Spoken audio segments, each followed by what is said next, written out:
Samsung a lansat noile telefoane Galaxy S21, S21 Plus și S21 Ultra, telefoane 5G care vor ajunge pe piață pe 29 ianuarie. Interesant este că niciunul dintre telefoane nu mai vine cu încărcător și căști, însă prețurile au rămas la un nivel ridicat.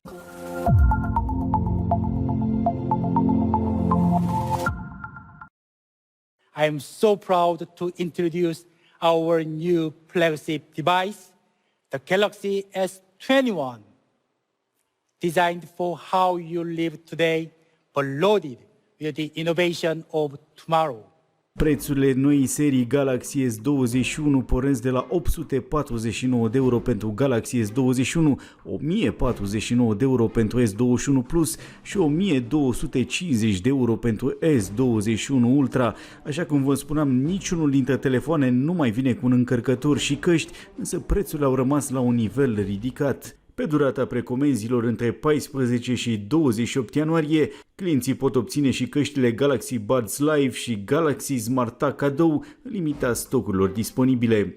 În esență, Galaxy S21 vine cu un ecran compact de 6,2 inch, S21 Plus are un afișaj extins de 6,7 inch și o baterie mai mare de 4500 de mAh față de 4000 cât are S21. Ambele telefoane au o rată de reîmprospătare adaptabilă de 120 de Hz.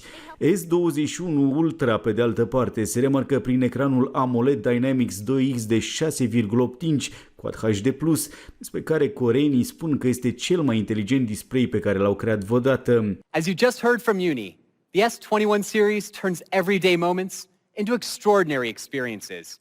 And Galaxy S21 Ultra takes it all up a notch. It's a smartphone built for people who want more. More freedom, more power, and more ways to shape the world around them. Our Ultra line has become synonymous with the best in the Galaxy lineup.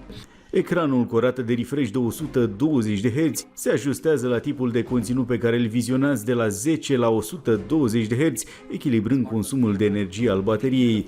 Comparativ cu Galaxy S20, S21 Ultra oferă o imagine cu 25% mai strălucitoare, la o lumină maximă de 1500 de niți și un raport de contrast îmbunătățit cu 50%. Toate cele trei telefoane vin cu protecția Comfort Shields, care reglează automat lumina albastră în funcție de ora din zi, de conținutul vizionat și de ora de culcare pentru a reduce oboseala ochilor. Cele trei telefoane vin pe de altă parte cu noi procesoare octa-core pe 5 nanometri, care ajung până la 2,9 GHz, alături de memorii de 8 GB în cazul S21 și S21 Plus și de 12 sau 16 GB în cazul lui Galaxy S21 Ultra în funcție de versiune. Samsung afirmă că noua serie Galaxy S21 are cel mai nou și avansat chipset de smartphone din seria Galaxy, ce oferă o viteză mai mare, eficiență energetică și capacități de calcul avansate pentru a sprijini conectivitatea 5G și inteligența artificială. Seria Galaxy S21 aduce pe de altă parte un nou design pentru modulul de cameră, intitulat Contour Cut, care se încardează parcă mai bine în cadrul metalic al telefoanelor.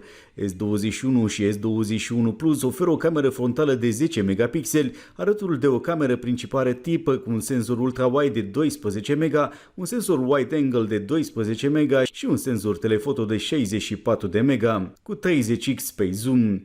Galaxy S21 oferă o altă combinație de camere, o cameră frontală de 40 de megapixeli și o cameră quad pe spate cu un senzor ultra-wide de 12 megapixeli, un wide-angle de 108 megapixeli, un telefoto de 10 megapixeli și un al doilea telefoto dual pixel de 10 megapixeli, optic 10x. Senzorul de 108 megapixeli de pe Galaxy S21 Ultra a fost îmbunătățit, astfel încât poate face fotografii HDR de 12 biți, culorile fiind de 64 de ori mai bogate și cu un interval dinamic ridicat de 3 ori mai puternic. Pentru prima dată pe un smartphone Galaxy vom putea fotografia 4K la 60 de frame-uri pe toate obiectivele, inclusiv pe cele 4 camere din față și din spate, astfel încât să puteți schimba perspectiva, dar calitatea să rămână aceeași.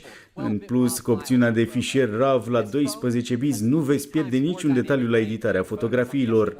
Galaxy S21 Ultra are un zoom spațial de 100x, care este alimentat de primul sistem dual telefoto de la Samsung. Senzorul Bright Night îmbunătățit al lui Galaxy S21 Ultra este un pas important pe care Samsung îl face când vine vorba de fotografia în condiții de lumină slabă. Night Mode îmbunătățit, reducerea zgomotului și tehnologia non-ambient de 12 megapixeli vom putea surprinde fotografii precum o cameră slab luminată sau un peisaj pe timp de noapte rapid la calitate excelentă. S21 vine cu o baterie de 4000 de mAh, S21 Plus cu una de 4800, iar S21 Ultra cu un acumulator de 5000 de mAh.